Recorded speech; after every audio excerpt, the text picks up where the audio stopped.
is 6 o'clock, and we will call the meeting to order. Mr. Willerson is going to do our invocation for us. Okay. Father, thank you today for being a good day. Busy days, be a good day.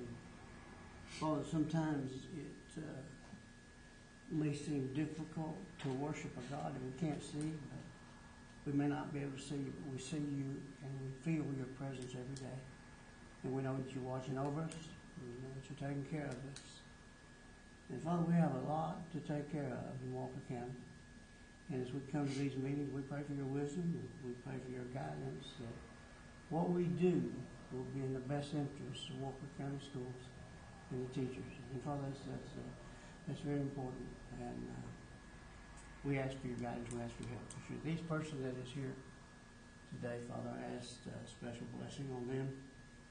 And when we leave here, might you continue to look out after us and help us and strengthen us. And when we leave here in a little while, might we say that we've done everything we could in the power that you've given us to be diligent in following the directives that you have us. And we take comfort in that. You are indeed a very present help in time of need in this day and age. Father, we do need you. We need you in ways a lot of times we can't count. Father, thank you. We give you the praise for all you do. For it's in Jesus' name we pray. Amen. Mr. Richardson's going to lead us in our pledges. Stand and join me. Pledge to the American flag. Attention, salute, pledge. I pledge allegiance to the flag of the United States of America and to the republic for which it stands, one nation, under God, indivisible, with liberty and justice for all. And the pledge to the Georgia flag. Attention, salute, pledge. I pledge allegiance to the Georgia flag and to the principles for which it stands, wisdom, justice, moderation, and courage. Thank you. At this time, we have some special recognition. We do. We have just one this evening. I'll mention that to you guys. I would like to say that we have changed up our junior board members tonight, so I appreciate especially Isaac, who changed his schedule a little bit to be here with us tonight. We felt like that the board meeting, they weren't getting to hear a lot of the interaction that you guys do in the planning session. Obviously, there's a lot more conversation, and so we asked that they both attend the planning session. So glad to have Isaac here and Taylor McCamish, is that right? And representing Ridgeland High School. So two great students, and we'll hear from them a little later as well, but I wanted to let you know why we had both of them here tonight. And we had from Fairland Elementary, Miss Layla McCaig, I'm not sure how to pronounce that, but she was named the Walker County Ag Association student as the Ag Festival Ambassador. And we had that recently. Justin's not here, but I know they put that event on at the Civic Center.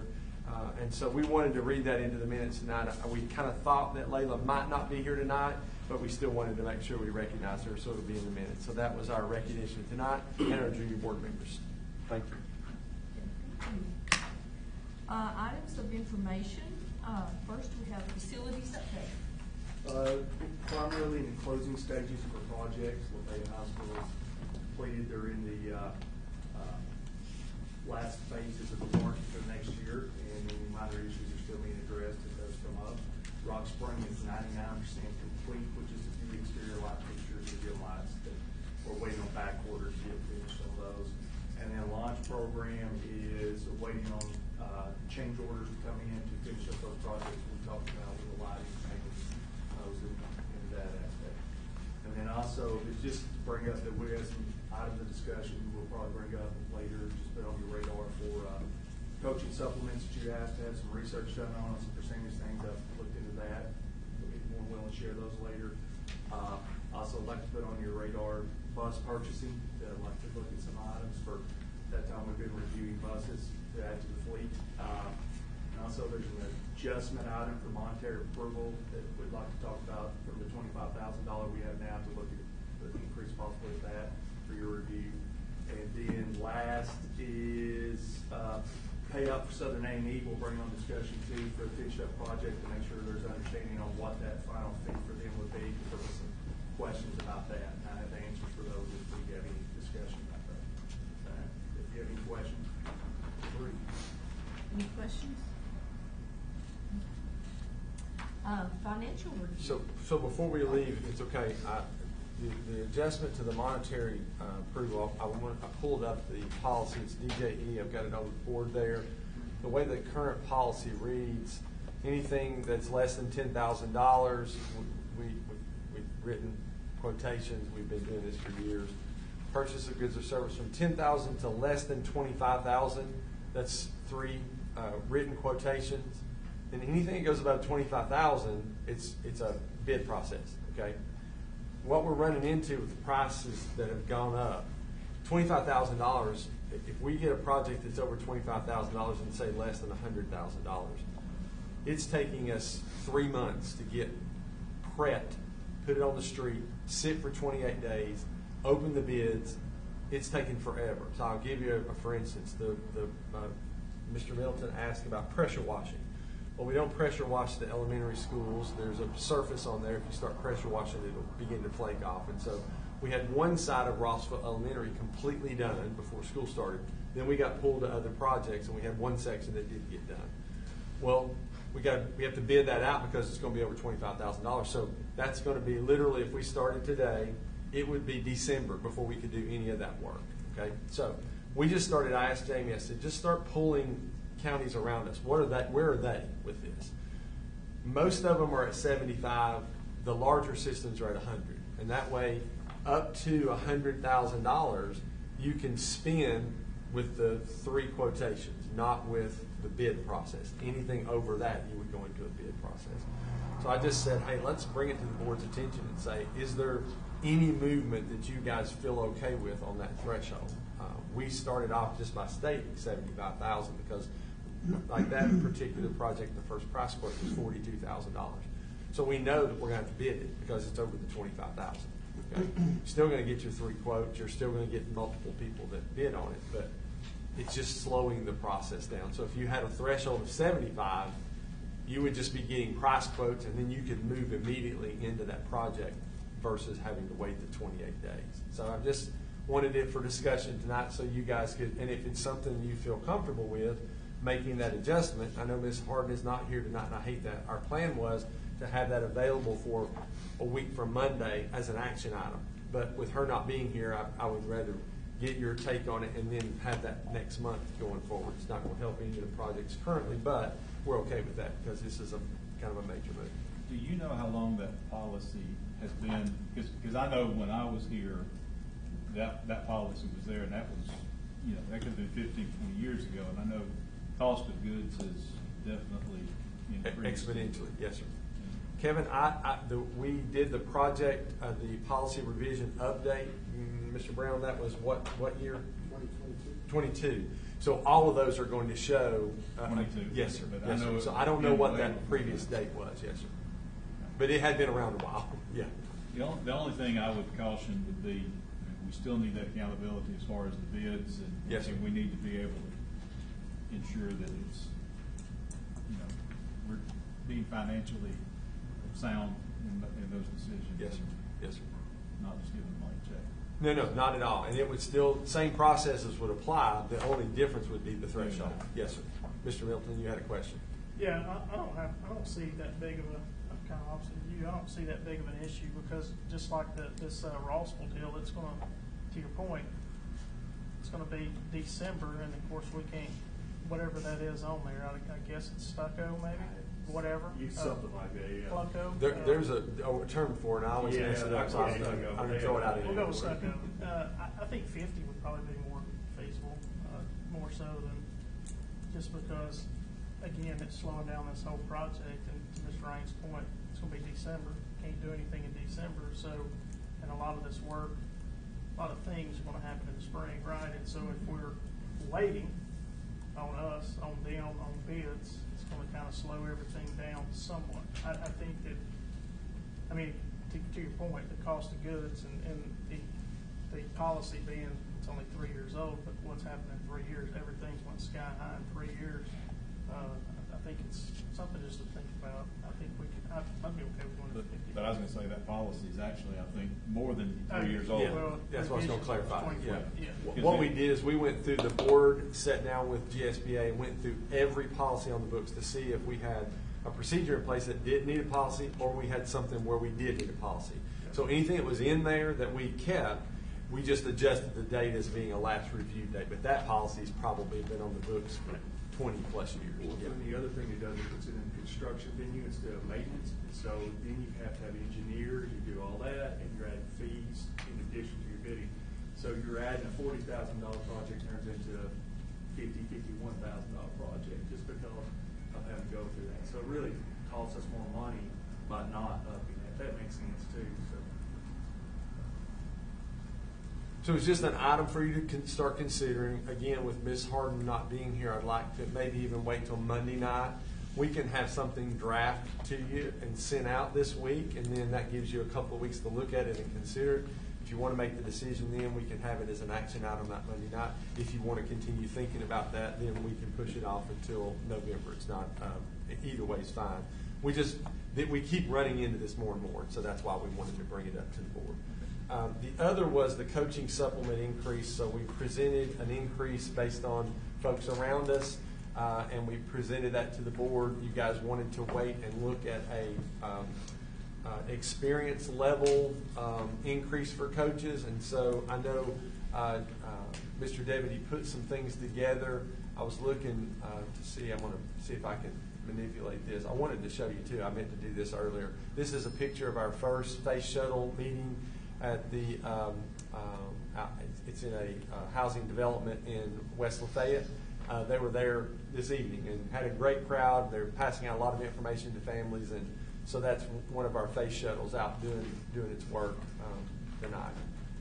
I don't know if I've got that one pulled up, Jamie. I'm going to let you go ahead and start talking about it, and then I'll see if I can find it to pull it up, if that's okay. Try to pull it up on my end too. Oh, yeah, yeah. Mr. Raines, can you send me that policy? I was trying to write it down. Oh, sure, yeah. Policy is DJE. She's going to send it to you right now. And then the exhibit is R-1. That's where those number bulletin things were. I think it was interesting. The other thing Jamie put in there was you guys had mentioned some type of an incentive for coaches who are winning games and going on to the state level, like, for instance, our softball team, who's just having a phenomenal year this year. So we did put aside money to help them with travel expenses, but we never put anything in there to incentivize wins. And so I think that's in your presentation as well, if I'm not mistaken, Jamie. Both of us are showing our unique abilities to be able to get to things that we need, in a timely and quick manner, aren't we? Yeah.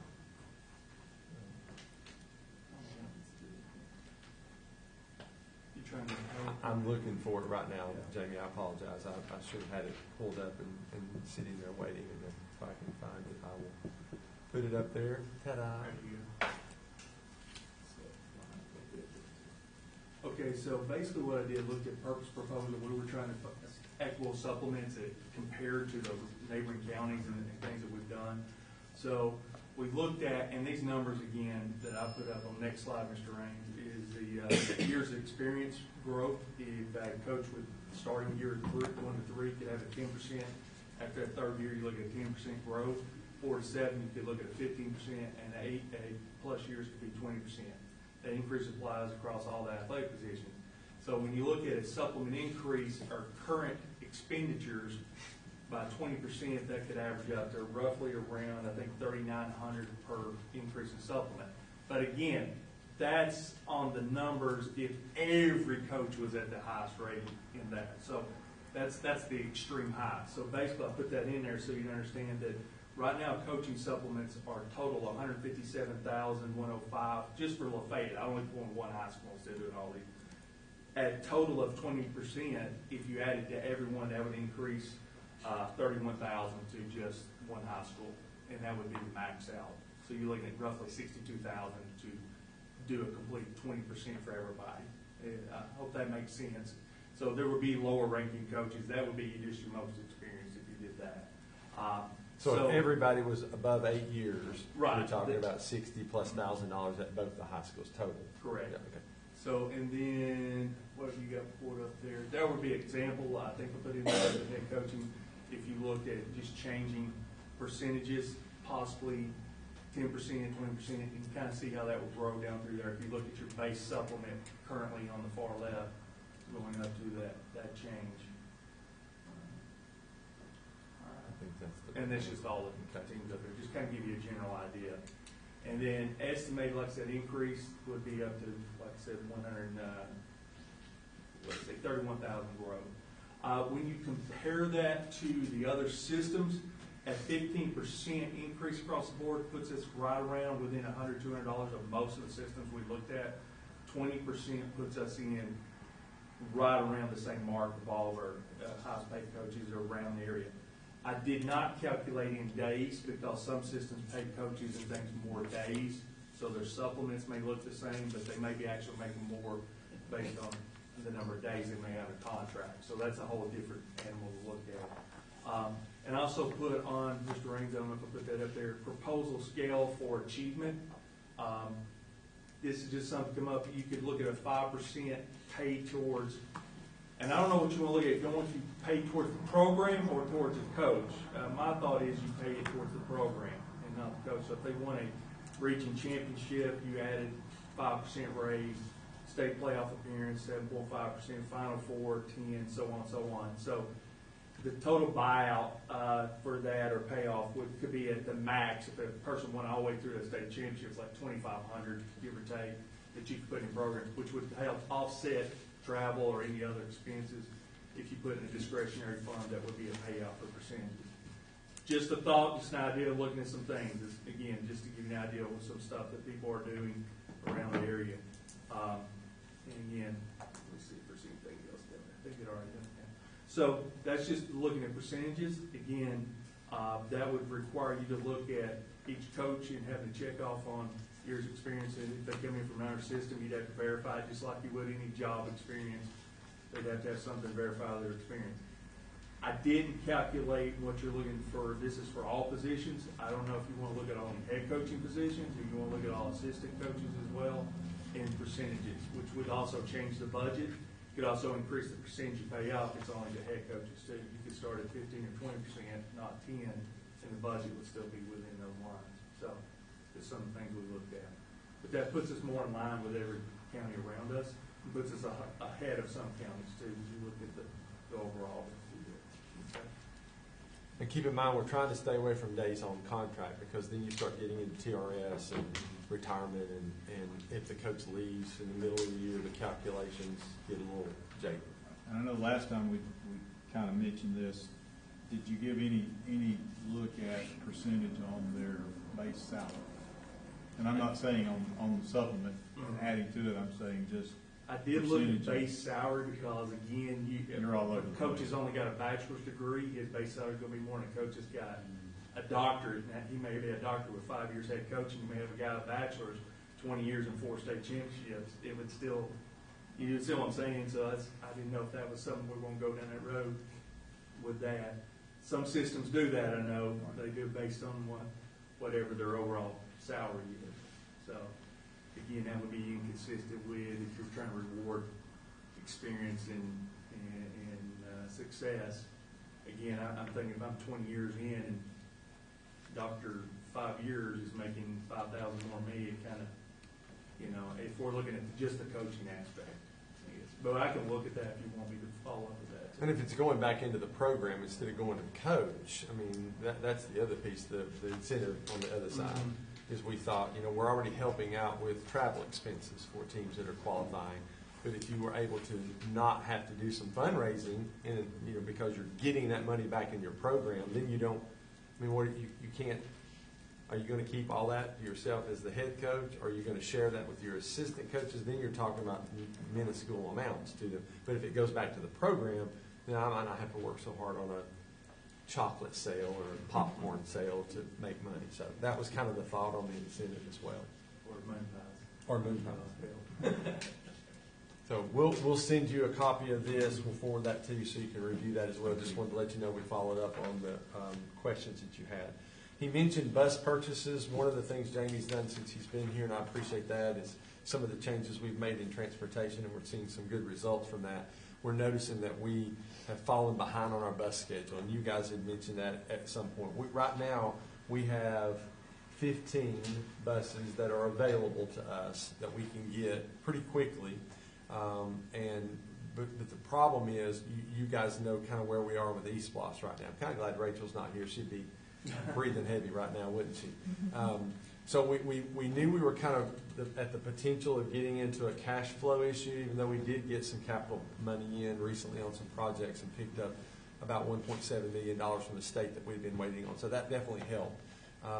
But if we went ahead and purchased those buses and used general funds to pay for those buses and then offset that later with eSplosh purchases for buses, that would help with the fleet right now. What we've made the changes are, if you're a route bus and you're in a newer bus, then your bus is going to be pulled for a trip. That way, if something were to happen to a bus, it happens within a 30 or 40 mile radius of Walker County, not 2 hours in the other side of Atlanta. So that's one thing that we've already made the change on. But as we did that, we began to see we've got some older buses in the fleet that we need to start looking at replacing. And so we've been utilizing SPLOST and the bond funds, which we've only been qualifying for 1, sometimes 2.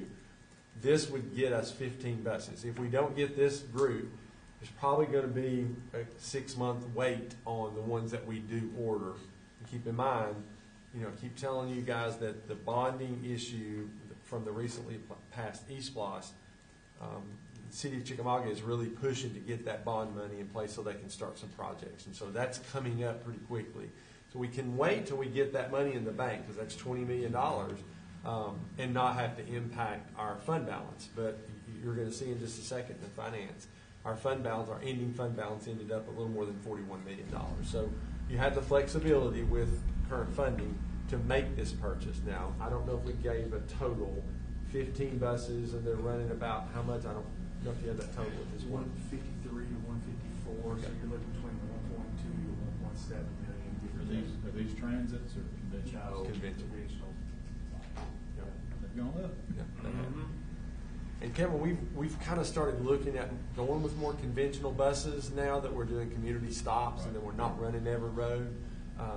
But these are Bluebird, okay, and they're available. They're sitting on the lot right now. And so just wanted that to be a thought process for you guys as well, if that's something you feel like we can to do. And again, I'm not picking on Ms. Harden. I don't want y'all to think that. That needs to be a consideration for her as well, and since she's not here. But that would put us at, a 15, and then once we hit the eSPLOST cycle, we'll get back on that 5 to 10 buses every year so that we can get that recycle plan back to where it needs to be. So questions about that or any comments about that? So when did we last purchase and how many was it? The last purchases we've had have been activity buses, but we had a couple of sped buses that we purchased recently. Last route buses that almost a 2-hour delay on delivery were 22, 23. We got our last bus 2 this year. year. Yeah. That was 2 years ago. 2-hour delay. He's thinking weather It's already. nowhere. Yeah. Stop. 3-year No delay. more snow talk. Yeah. At this point. So it took 2 to almost 3 years to get some of those buses delivered. So these are back on track within 3 to 6 months. All right, so just the big buses, how long has it been since we bought just the conventional Just bus? a route bus, Route other than a bus, sped bus. It's been at least 2 years since we Yeah. purchased a route bus. Yes, sir. So that's kind of another issue that we've been, looking at. And then one that I will sing the praises of, since Angela is sitting here, as they go through different things in finance, and they look at a lot of things and a lot of numbers. She came to me about architect fees with Southern A&E, and she said, based on what you guys signed in a contract and what we currently are paying, we're way over that. And so they had noticed some things. And so I appreciate the fact that they are really looking at our numbers. So we started doing our homework to find out what was going on in this project, and it was Lafayette High School. and it was the split year. So the architect fees usually run 6%. Typically what happens is when we bid the project out, they give us an estimate first. You guys signed off on the estimate. The estimate actually for the architect fees was a higher amount. And then once we bid the project out, the total then, we pulled some things out of that, and so our total project amount went down, but the architect's fee stayed the same. And so we just started reaching out to them to get some clarification on where are we supposed to be at this point. So Jamie, I'll let you kind of walk us through that as well. So you had original bid out of around 7.1 million, and then we rebid, and then the board approved in March, I think of 23, 8.2 million for the total project. And so they did the design, they did all that. So of course then we want to make some cuts, and then we ended up the project being 7.8 million when we finished it, short of that. But the architect's fee is still 6% on the approved bid of 8.2 million. So when we got their bill, we were doing a percentage on the completion of 7.8 million. But they did the work on all the designs and the elements. It's us that took things out later. So that's what I was confused with, trying to figure out. So we do owe them the fee that they actually submitted, which is more than what we were estimating, just because we were basing it on the finished price. But she based that on the work they did and the design and all those elements. So just to make sure confusion is their bill did come in with what the 8.2 million the board approved in March and what they designed, and then later on we cut down on that to make sure to keep the budget down on the finished project. So we paid out 40, if my math's right, I'm doing long math, I don't have my phone on, but it's, we paid those guys $486,000, is that right? The original amount, 6%, ended up being $492,858. We've actually paid them about $450 right now. I think you were telling We're me. waiting on the last building to come in. What I'd like to do is, for Monday night, I'd like to have a recommendation to show that you approved from the original amount to the actual amount, because I don't want it to ever come back that the board didn't approve that expenditure amount. Does that make sense? So the one you approved at the original time was $283,800. What we have on the book is $492,858.84. So there's a difference there in a couple $100,000. I want the auditors to be able to see that was based on the projected amount. This is actually based on the bid amount that we're paying, and the board approved those amounts. Am I making sense? Okay. So we'll put together something that's worded a little more clearly than I've just articulated, but I want it to be part of the record to show for our auditors that you guys knew about the amount and you approved the amount once you saw what that end result was. And we don't have that right now. So that's why we did our homework, to make sure we were all on the same page, and I appreciate them doing that. I appreciate Angela finding that as we look through the books too. Has this happened on any other projects or just this one? It hasn't, because usually we don't get you to approve on a projected amount. We wait till we get the bid amount. Yeah, and this, because it was split over two summers, that's why we brought it to you early, so we could go ahead and get things moving. And the ad alternates, we decided to pull out when we saw the total price. That lowered our side of it, but they had designed all of that anyway, so we still paid them on the design. Just want to make sure we had that clear, and I don't want you guys to ever be surprised by an additional $200,000 that you did not approve. So we'll make sure that we have a record of that as well. Have we negotiated with the architect of trying to get a better deal, if you will? Like, 6%? 6%? Is that standard? Typically standard, yeah. I looked at that honestly because I think most are between 5% and 20%, depending on who you deal with and high dollars. So most school construction, 6% is pretty much the norm for most of those. And right now lower the fee on certain docks, but the architectural fees are around 6%. We're closing out. We're about $30,000 under what the 492 is anyway. So we feel like we're going to still be under that, so it'd be less than 6%, but typically that's a decent percentage. I guess. And then the other thing I wanted to kind of incorporate into this was the comments that were made a couple of months ago about school food service, trays, landfill impact, all the components of that conversation. And I asked Ms. Coker to be here tonight to kind of walk us through that a little bit. And so we'll share this information with you, and then I'll make this available, and I'll make sure that Ms. Harden has a copy of it as well. Okay, go about it in a different way to try to come up with what was being asked of us to do, okay? So we took August of 25 is what we looked at. And we looked at the total cost of trays. Case of trays cost us $28.41, and that's for 500 trays. So the cost per tray is about 5 cents, going on 6 cents a tray. And in serving, we served 94,922 lunches. So the total cost of our trays for the month of August was $5,393.47. So then we looked at the tray cost versus employee cost. And we looked at that in two different scenarios.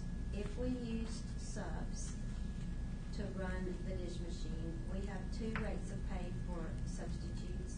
We have one that has 0 experience, and then we have another $1 difference for the ones that have experience. So we based our first little scenario thing on one brand new, no experience, and one with experience. And when you calculated that out and multiplied it times our 15 schools, that total for those two subs for the month would be $33,904.80. Now that's anticipating that they are dish room 6-hour people. We kind of touched on the process of the dish machine and what it takes. It does take 2 people. It does take every time you do something, you have to wash your hands, you have to air dry everything, which takes a great deal of time. So the amount of time and the number of trays that you would have to keep on hand is quite extensive because of how fast this day and time our lunch shifts are going. The second scenario we used was if we had a full-time employee and a sub, and we assume that we're about at 64% of our employees that take benefits, health and benefits. Because of the cost of that, that would increase that salary to $54,070.50 if you just took one of those employees with benefits and one sub in there. So quite difference in what the cost would actually be, and based on the employees that you had. Again, I want to remind you, our employees would be based off of what we call labor hours. It goes off how many meals we serve, and that includes breakfast, lunch, any extra sales, snack costs. All of that is what helps us earn what we call labor hours, and there's formulas that the state gives us to do that. We also tried to look at the landfill usage. The only data that we truly could pull up was from 2018 as far as getting us some numbers. But when we calculated what our usage would be and what's actually going in there, it looks like that our part of the landfill would be 0.00006,098. So when we tried to graph it, you couldn't find us on the graph because of how little that tray adds to the landfill. Not to say that we don't have an impact somewhere in there, but it was very minimal on the graph that we could pull up for you to see. How many zeros? 4 zeros and a 6? Yes. Or 5 zeros? 4 zeros, I believe. Hold on 1 second. 5 zeros. 5 zeros. And again, this is based on 2018 data. We couldn't come up with anything more than 2018, anything more recent than that. Do you feel like you were using the dish machines in 2018? More, less? We were using dish machines. Okay. COVID was 21. Can't remember when COVID. Come on. You Gotta remember that. You helped me the day COVID hit. We worked him to death the day COVID hit. He said, "Oh my gosh, yeah, I do this every day." We So- were using dish yeah. machines somewhat. So, right, not. And again, based on employees. Right.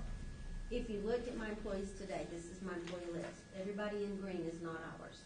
And I know this is hard for you to see from where you are. I basically only have 2 2 schools at the present that are not using subs. One of which is Lafayette High School, which is going to lose an employee at Christmas. They have been a very consistent, stable school. But then you've got the fast go of students coming 5 minutes in between Maggie, come again. And you have to remember, in between all this, we batch cook. We don't cook ahead because we have to maintain all these temperatures and all that stuff. So it's extremely hard for a high school to do that. Ridgeland High School, this last month, I just finished those tonight, served over 11,000 kids in September lunch. So their participation is really, really high. They're very fast paced. I think Mr. Morrison's here. So yes, it's a very fast paced. Because I tell them, go get your lunch, go get your lunch. You two only have 5 minutes in between. Am I correct? It depends on the day. Usually 5 minutes, so they're, those So workers are very busy. So when you anticipate all of that, then the 2 high schools would be almost next to impossible to even consider. North Lafayette is the other one, but they have 2 brand new employees that are there. So it's possible that they could try it there. And then you've got Stone Creek, who has a pretty stable crew, but they too have one position that's open at the present time that we have not filled. I'm not going to say we couldn't try it. I'm not going to say that at a couple of schools. But I also want you to look at today, just today, we had 6 people out, some of which were at the schools where I'm talking about. So every time somebody's out, then I have to shut my dish machine down because of the number of people that we are serving and the number of people that we can hire. I wish, as you suggested, that we could hire extra people. But when you talk about adding $55,000 to my budget, to a school, we simply can't do that as far as having additional people. Plus, the state doesn't allow us because we're within that realm of how you have to calculate. And I'm going to give you all one of those just to see how that works with numbers at some point in time for you to look at. To say that we couldn't try it, on given days we could, but on given days we couldn't. And the other part of that is we still got to keep the paper in place in case we can't run the dish machine. So you would think the cost would have been a whole lot higher than what it was, but that's based on the number that we served in office. This is the information we get. Thank you, What else thank can you. I add to it? Well, To help. nothing at all. I guess I was kind of under the impression that we were going to try it somewhere to see if it would work. But it sounds like due to manpower, that's kind of the And reason. that's been our issue. Yeah. That has been our issue for ever since COVID. Even before COVID, we had issues, but we truly, just like everyone in here has had, well, transportation, everybody, finding people that just want to work. And I'm just going to tell you, our work's not easy. And, you know, we'll have a sub that come works a day and then calls you at night and says, hey, I'm done. I get You it. with me today. I mean, it's just, we're hard work. We're lifting 30, 40 pounds, anything you lift. It's not to say that we would not like to do it. It's just at the present time, finding the capability to do it.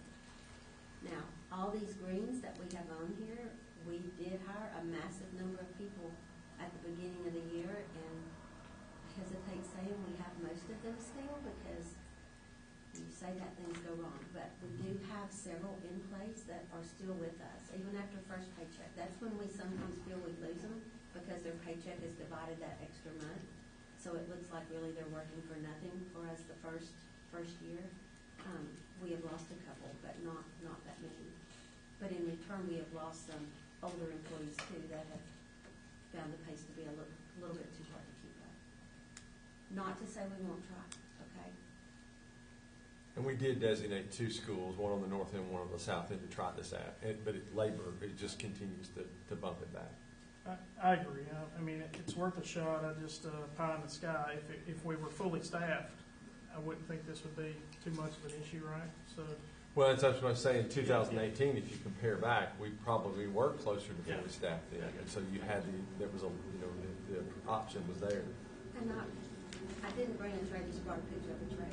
So it's relatively flat, and the weight is very lightweight. We do use a paper product that breaks, not this tray, not a styrofoam tray. So it's more, it's a boat, these kids can attest to it. It's a boat that holds everything. We're open for any suggestions and options, and I will say if we can attempt to do it, we will try. And then the last thing, there was a comment about a new athletic procedure, talking about who's allowed in the facility. It's like for a football game, we use that as our example, had to be with a parent. I know a couple of schools, districts around us, even other states, have looked in and made those changes. I think some of those were driven by some things that we don't typically face, but it was a change. And I know the question came from Mr. Middleton, but Mr. Richardson, wow, Kevin, I couldn't think of your name. We worked together for years. Richardson asked the question, well, we need to talk to our two high school principals to kind of get their input on this. So I've asked both of them to come tonight, and I've just let you guys ask them questions about what that possibility looks like. Maybe what are the issues that you are dealing with or you have dealt with that this might help, or is it even needed at this point? Just kind of a plethora of questions for them. So I guess the question is there a problem? That we would need to implement a policy about allowing, having parents chaperone or be with their younger children, maybe not even high school age students. Is that something you guys are seeing as a problem? Are we a babysitting service on That's Yes, a good we way. are. That's a good way of putting it. Yes, we are. Is it something that needs to be? There are certain days at certain Correct. times. The rec night tends to bring more of that because we have more rec kids that come, and not everybody necessarily comes with a parent. So on our end, those nights we add an extra security person that stands on the hill because that's where we typically have problems with the kids. If we have problems with kids, we walk them to their parent. If they don't have a parent, we call them. So that's how we kind of handle it. We had a problem with service dogs versus anxiety, social, emotional dog. So we had that posted, and they didn't have papers, and they got very argumentative with us that she has anxiety, but she expressed the interest to bring her dog in. And I said, this isn't the environment you need to come into if you have an anxiety issue. She had paperwork on her dog, but it wasn't a service dog. So I've asked Joni for some clarification on that. So. But I mean, how big of a problem is it? Is it a problem from the standpoint of you spend hours and hours during the football game dealing with extra kids, or because I'm just thinking about, I've been in education 30 years. There's always a football game going on under the bleachers with middle school kids. It's been happening like that for ages. Yeah, My kid was one of those kids. So the way we approach, and to answer your question directly, no, it's not a problem for us. I personally was one of those kids who would play football. I would roll down the hill at Ridgeland and hit with rocks. Okay, that was how I grew up. So now we have it all by the front entrance or by the Panther. We have to move those kids. We have an administrator and we have an officer who is stationed over there at that entrance. We just happen to have the space for that. If the kids, we can tell that ball's about to go hit somebody, we either move them on, right, or just move them up further away from that entrance. So is it the best? It's a community event. That's how I see it. And the more people I have from our community at our school and on our campus, it helps, because this is on the record. So we want people at our games because we want their support. And if that means sometimes if their kids get dropped off, the issue I do face is kids who may not get picked up in a timely manner. I don't know what school they go to. I've had to call the principal before, hey, I got this kid, can you give me a contact number? But we've not had any of that this year. Kids get dropped off, they play, they go home. And if they're a problem, we say, all right, go find your parents. The issue we did have, and we already have a plan in place for our next 2 home games. Our kids that aren't even associated with Ridgeland. Okay, so we had an altercation in the parking lot that we had to deal with. There was a Lakeview student and a former Ridgeland student. Those were who were altercation. And it ended as quickly as it began. And so as we located those students, both of them didn't even attend the game. They lingered at the gate, and they went back in and out, whatever. So our plan is we're going to take up money for the duration of the game. We're going to have somebody at the gate. We're going to strictly enforce no re-entry and no entry without a ticket. And so we have the people who are able to sit there. What we have found, I didn't know this until our officers told us, we have people who are linger in the parking lot in their car, wait for halftime, come in for free. I didn't know that because I'm usually down on the field watching the game. And so we're just going to have, again, one of my assistant principals and one of our deputies stationed at that gate, so you cannot come in without a ticket. And that's just going to hopefully deter anybody who's just lingering. Not that anybody can cause trouble, but that takes away that option to leave, come back, without knowing why they're leaving in the first place. You have a question, I'm sorry. My AP stays very busy managing a crowd. I mean, honestly, It's our not APs don't get to enjoy the parents. game. They're not parents, and they're not our kids from high school. Do they all pay?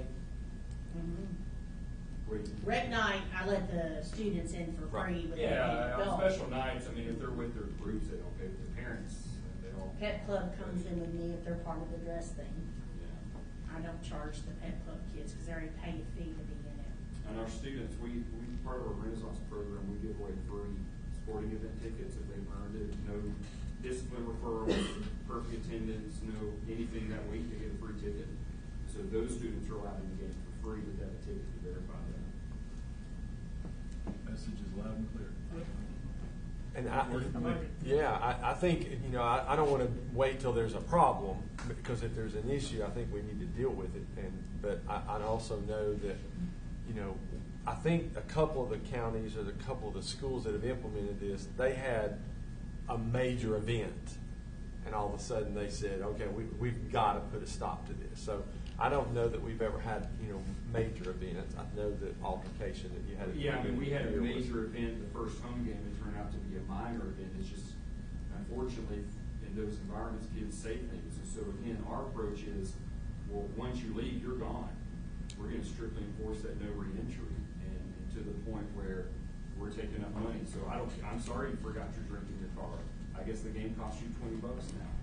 And, when you got several thousand people, you can't account for who's coming and going. And so it's just the stricter we're on that policy, the clearer it's going to be. And we're going to get that communication out, but I want to make sure that we at least made you all aware of what we're going to be doing moving forward. Anything else? Any other questions?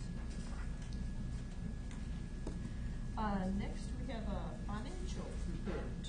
So the financial report is in front of you. Rachel is not here. Angela is.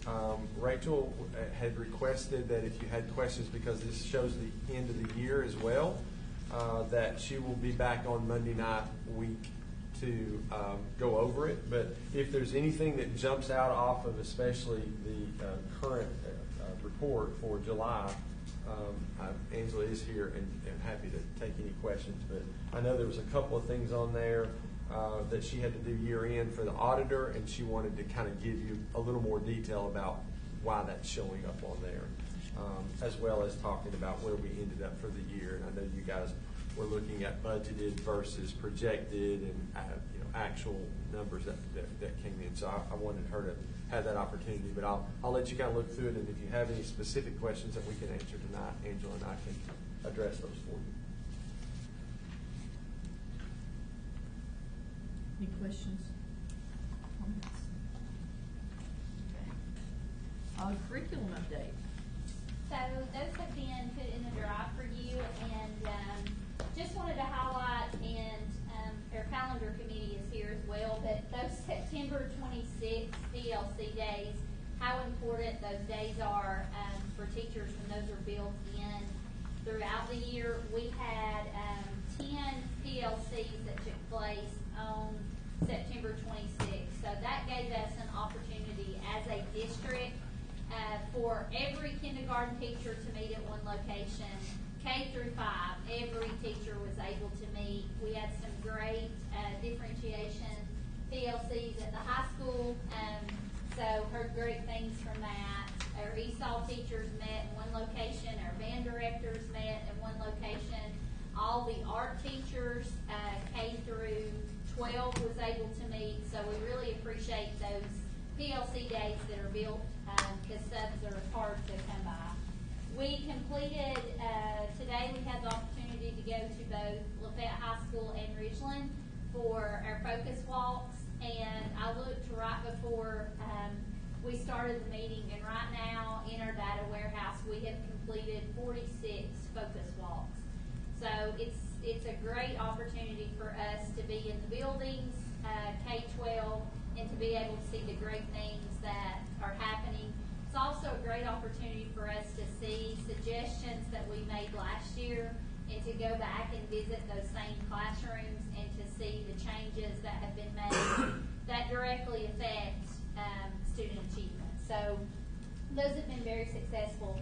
And then I shared with you, we just had our first reporting requirements for the Dyslexia Act, House Bill 307.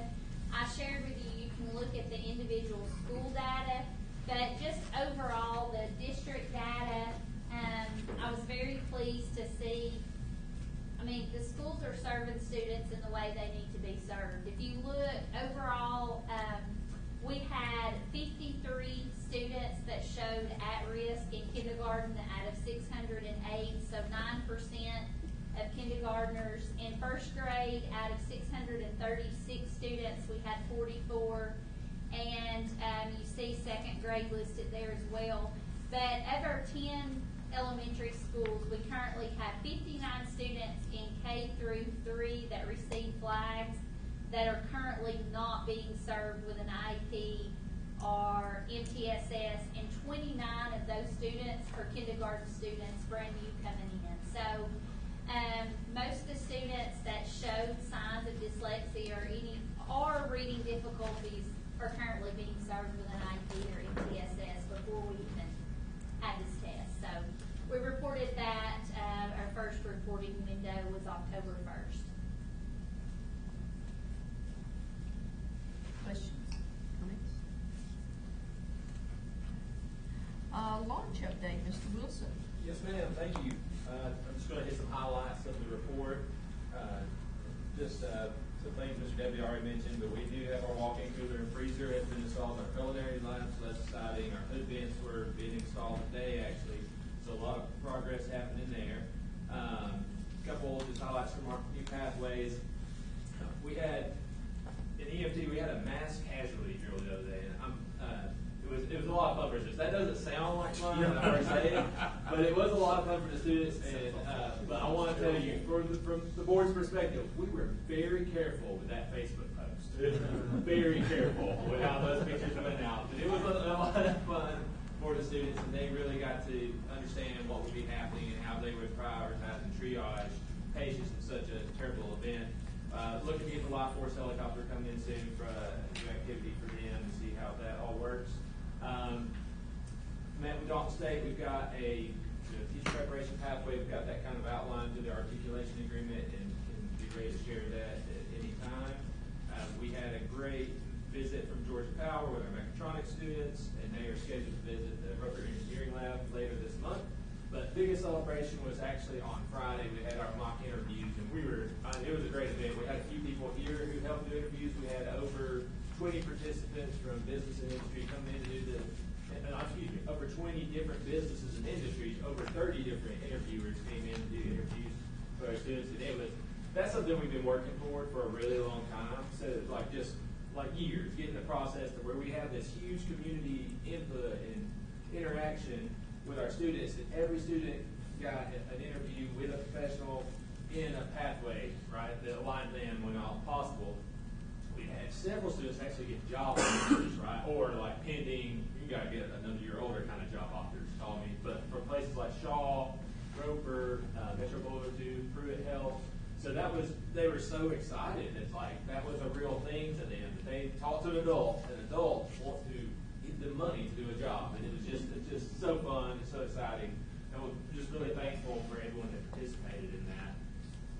Upcoming events, of course, our Workforce Wednesdays. We do co-host the Skills USA Region 1 competition coming up in December, so I want to put that on your calendar. And we have a tentative date for our college and career fair. The only other thing I We did do our annual board training. Mr. Middleton was there for that. We had Paul Saber from the TSG come in.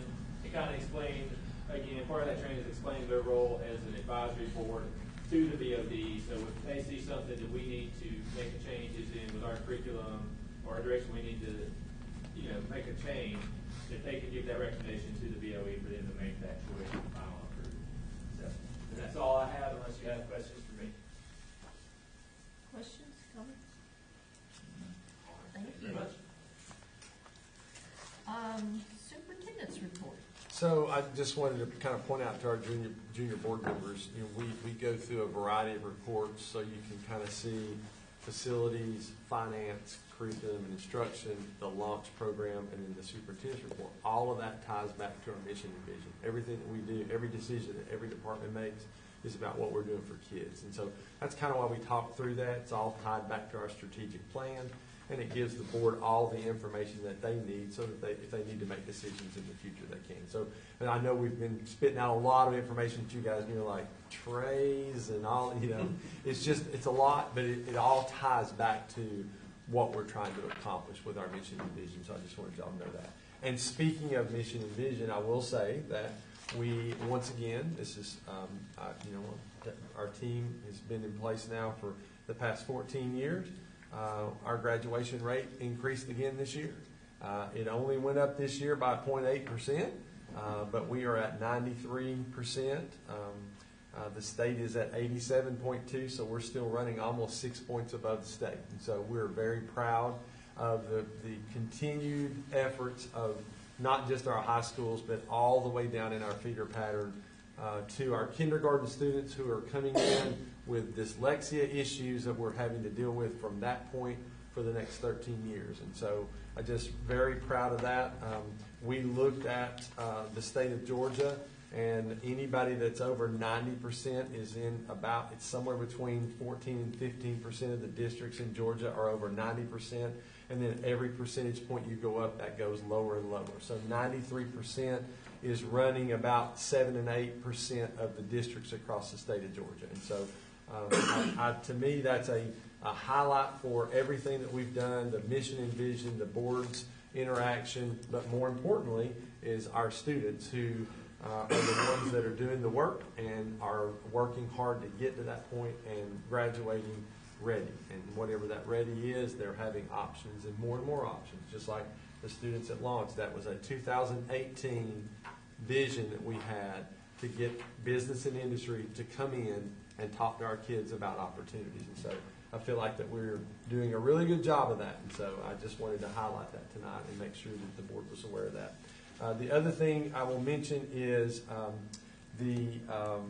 our strategic waiver school system annual report is due in November. So we'll start putting that together. There's a template that they send to us of things that we have to fill in to show. Our performance application is based on a 3% increase at every school, and we will highlight everything that they want us to do, make sure that the board has a copy of that as well, and we'll make that November deadline. So we'll begin working on that after we get back from fall break next week. So fall break starts, I guess it starts on Friday, or whatever time I tell you I'll get to leave. Huh? Isn't that fun? So at 1 o'clock, we're going to shut school. No, I'm just kidding. No, we're not shutting school down at 1 o'clock. They're like, oh, yeah. So looking forward to that. Fall break represents a moment in time where we know that when we get back, it's a sprint to Christmas, and there's a lot that's going to happen between then and the actual semester break. So I know our folks are ready for that to happen and looking forward to next week. The last thing I've given you a copy of, and we've discussed this once or twice. I don't know if we've gone into as much detail with the new board members, but we currently own a section of bandwidth that runs across Walker County, and we lease that out to a cell phone company. We've been doing this for years. It's a 10-year lease. It renews every 10 years. T-Mobile recently purchased that from Clearwire, and that's been back in I think it was either 21 or 22. It's probably 22. And so we received a notification from them that says that the FCC was requiring 5% of that bandwidth to be held in reserve, And now they've unleashed that, so that means that they can now sell that additional 5%, which means that lease payment is going to go up for us. And so we'll get a prorated amount based on the time that this started until current, and then that will bump our lease payment up on a monthly basis. And so you guys know that that money is used for board activities. It's used for our no-interest loans to schools so that they can purchase things ahead and then pay off over a 5-year period. This is something that I don't know of any other school system that has something like this in place. And so this was the benefit of Mr. Wayne Robinson finding that years ago and being able to capitalize on that. And so we're thrilled about that. I made sure Mr. Womack had that, and he is checking with them to make sure we're doing everything we're supposed to do. So I want to make sure you guys had a copy of that. And I think that's everything that I have for my report, unless you have any questions. Any questions? Okay. Review of tentative agenda. So we will have a few special recognitions for the board meeting, which will be not this Monday, but a week from Monday. We have our Lafayette Middle School FFA chapter who achieved the 3-star National Chapter Award. So they're bringing their team with them, and we'll recognize them at the board meeting. You will have the same superintendent report and facilities update. If there are any changes, we'll make sure you have the updates then. You'll have 3 individual action items. You'll have a recommendation the Walker County Board of Education approve the financial report for the month and fiscal year ending June 30, 2025. And again, Ms. Elliott will go over this in detail with you, but that'll be your first action item. Your second one will be is recommended the Walker County Board of Education approve the financial report for the combined months, July and August 2025. And if you remember, as we're closing out the books, we never have a financial report in July. We wait till we close out the books, and then we give you those 2 months combined. So you'll have that one. And then you will have a recommendation that we update policy JBD and the proposed changes associated with that particular policy. That'll be your 3 action items. And then you'll have consent action items, which will include the minutes of previous meetings, which would be September 9, 2025, the planning session, September 15, 2025, the tax levy meeting, September 15, 2025, regular session, September 25, 2025, the called session the board had. You'll have a recommendation that the Walker County Board of Education approve the change order number 1, project 379, Lafayette High School lighting and HVAC renovation for the deduction amount of $41,143.45. Jamie is here tonight if he wants to kind of give us an idea of what the credits are for on that deduct. If you have questions about that, or if you want to fill in the gaps there, Jamie. There's some backup documentation, and it looks like most of it is coming through Automated Logic, Admin Electric, so it sounds like there was some wiring or infrastructure that they did not use. Fixtures that basically deducted that we could finish off ourselves without having to do it. You'll have a recommendation the Walker County Board of Education approve a new maintenance department service van for $57,380. Funding source is coming from the maintenance department budget. This is replacing a current 1999 Ford service van. You'll have a recommendation the Walker County Board of Education approve the memorandum of understanding between Sandy Hook Promise and Walker County School District. This is the part of, Glenn, Mr. Brown, remind me of the House Bill 268, is that? 268, okay. This is the, we're using, I forget the acronym, but CSIN. CSIN with Sandy Hook. Sandy Hook Promise. They will be our anonymous reporting partner. We're currently using the CSIN, which is a GEMA product, GEMA-FEMA, and we're moving to the Sandy Hook. And this is a free product. It's a free service. Yes. And it's recommended by GEMA and the Georgia Department of Education to use Sandy Hook. Then you'll have a number of school contracts. A recommendation the Walker County Board of Education approve a charter bus contract with Premier Transportation LLC on behalf of the schools listed below: Saddle Ridge Elementary, Middle School, Mercedes-Benz Stadium on December 18 of 2025. A recommendation, the Walker County Board of Education approve a charter bus contract with Premier Transportation LLC on behalf of Lafayette Middle School for Dollywood Pigeon Forge, November 7, 2025. A recommendation, the Walker County Board of Education approve Life Touch portrait agreement for FY 2026 portraits at Chattanooga Valley Middle School. And I think that that will take care of our agenda for the board meeting on that Monday. Okay. We do have two individual action items tonight. The first one, it is recommended that the Board of Education approve changes for policies IDFA and IFBG. Do we have a motion? Motion. Do we have a second? Second. Any discussion? All those in favor?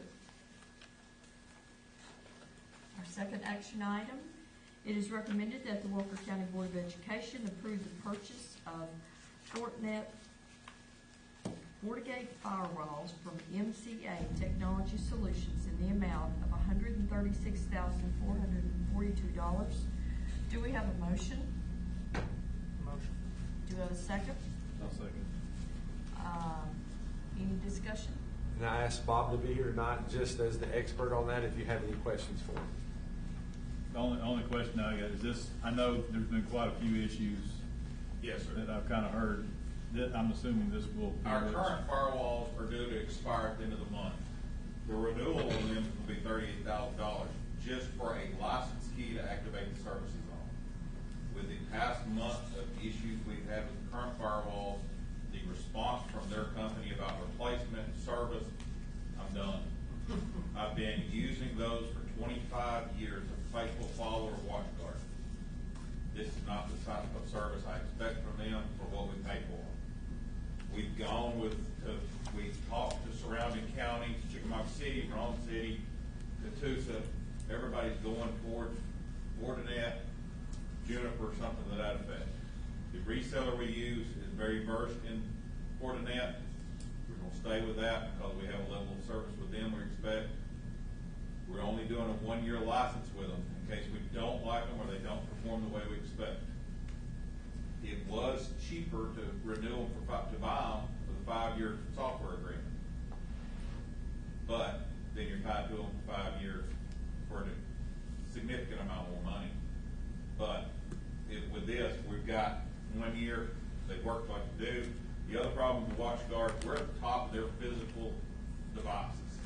We've got the nicest thing they make. There's nowhere to go. Jumping over to Fortinet, we're in the middle of the road for them. Plenty of room to expand if we need to later on. So this is more than just a license. This Yes, is sir. equipment. It's only everything. 2 physical new boxes. We run active passive. If one fails, it fails over to the second one. Day-to-day operation shouldn't be affected. What happened 2 weeks ago was both of them failed. Not to be expected. Normally doesn't happen even with that, but it took most of the day to get somebody on the phone, even though it was a critical issue. And we got one of them back up. It took 3 more days before they would answer the phone or respond to get the second one back into the, what we call a cluster. So that, okay, if one dies, we still got something running. That was just too long in a critical need of what those are. Every connection in our school system goes through those every day. And Miss Samples would have been down there with pitchforks and torches if it had been the day of testing. Just, Maybe, yeah. Or she would quit. One of the two. because that would have been an irregularity on every kid Yeah. that started the test. So yes, there are physical boxes, and then there's a software license that allows for the inspection of all traffic, classification of the traffic that's coming through. So yes, it's not just we're buying a license, we're buying new boxes and the information and the support that goes with them. So we're going to test out their support too. They're going to help. Fortinet is going to actually program them. So, because I had not planned on doing this year. It was not until next year that they were planning. We were going to renew for another year and evaluate this summer. So swapping firewalls in the middle of school year is not something I really wanted to do, but we're doing it. Would there be any downtime changing over? Fortinet is actually shipping out trial versions of the ones we're buying. They're shipping today, hopefully going to be here by the end of the week. My plan is to swap them next week during fall break. So that by the time teachers come back on Monday, yes, is there going to be some growing pains? Yeah. We're going to have to learn a new OS that's on them, programming, but we're going to try to minimize the downtime. Even if we don't get them in time for fall break, we will wait till one evening to swap them out so they're not school impacted. And he knows, we just had mid-month DOCs today, so Yes. our next testing window is December. So we do have a motion and we have a second. All those in favor? Motion passes. Next is new business. And for our junior board members, this is where we go and each board member just voices some concerns or questions that they might have. So what I'm gonna do is I'm gonna start with Mr. Willerson, and we're just gonna work our way around. And this is where you actually can have voice a concern if you have one, okay? Mr. Willerson, you have one? No, I have none. Mr. At Richard? this time, I don't have anything. I don't have any. Oh, so we No pressure, no pressure. Let's say we're on the first one. So I talked to all of our coaches and our CTAE leaders, and I heard a lot of good news overall. But one thing that our tennis coach talked about is it's pretty obvious that at the high school there's tennis at Ridgeland and there's tennis at LHS. But before you get to high school, it's kind of just you get thrown into tennis, you know? So she mentioned that we could have some sort of feeder program for tennis at the middle schools or at the elementary schools. And there's actually a USTA, which is the U.S. Tennis Association. They have this program that you can apply for a grant, and they'll give you, I believe it's $500 to purchase equipment or rackets or whatever you may need for tennis. And I think that'd be a great opportunity for LMS or Saddle Ridge to take up on and get some tennis experience before they get to high school. Do you know if GHSA will allow a middle school student to make a high school team So we and had, play? in Whitfield, we had 8th grade students, females, play at the high school, but on JV, just kind of like. JV. Okay, JV, okay, so that's a Closest good we thought came as to well. tennis. Okay, sure. And we currently are sending students, of course, Lafayette Middle is so close, but there's a bus that brings kids from Saddle Ridge, maybe band, that drops them off, so you could add that group potentially. So I'd love to see the information from the Tennis Association, whatever that was, just to see what options we would have. But that's a great thought, great idea. Yeah, absolutely. And other than that, HOSA Healthcare had their fall blood drive and they had 68 units collected, so that's really good. That's good. But sports are doing well. I don't think there's any other main concerns. I think that's the only thing I had as far as questions go. But thank you. Isaac, tell us a little bit about you. What were things that you do, and I'm assuming you're a senior this year. So I'm a junior at LHS so this year. I assumed wrong. That's okay. Yeah. So you kind of where you are and kind of plans that you're already thinking about. So I'm a junior this year. I'm our SGA class president. I'm planning on going to Georgia Tech this year, or I guess next year. I'll apply. Hopefully, I'm one in the class right now, so I'm hoping to get valedictorian, and I won't even have to apply really, but that'd be nice. But I'm involved in FBLA and HOSA as well. I'm the vice president of FBLA and the HOSA secretary. I think that's about it. Your experience in Wofford schools at this point. So kind of give us a grade on things that the system is doing well, and maybe things that the system could consider doing differently. Overall, I think Walker County Schools is a really good system. Saddle Ridge, because I went to North Lafayette, and then I went to Saddle Ridge for middle school, and then I went to LHS for high school. I really like Saddle Ridge better than NLE, and I'm not sure if that's because I was in elementary school and I didn't know anything, or if it's because Saddle Ridge has done a really good job. But LHS has also been really good. I liked both Saddle Ridge and LHS because they do a really good job of getting involved. In elementary school, there's not as much to do, and whether that's because of NLE doesn't have as many clubs, or if it's because elementary kids just don't get involved as much in school, I'm not sure, but my experience has been a lot better throughout Saddle Ridge and LHS because of the involvement in the school. So. Okay. All right. Good. Thank you. Yes, sir. Okay, so I'm at Ridgeland. I'm a sophomore, and I'm involved in almost every club we offer. And I'm a part of the CTAE pathways. I've been in 2 or 3 so far, and I've loved it. I love the CTAE pathways that are like kind of opening a door to what I want to do in the future. Some things I want to improve at my school is our connection, because I work with a lot of girls from OFET, and I see and hear about all the things they do as a school. Ridgeland has some groups that are together, like clubs, but I want to see more of us together, because when you look at it, you can see all these groups. I just want to see everyone together as one. And I'm the youngest out of my family, so my sisters have all been through Ridgeland, and I can definitely say it's improved over the years. And I do enjoy Ridgeland, but when I first started, I was like, oh, I don't want to do this, but I can definitely see improvements coming, and I really enjoy how the school is.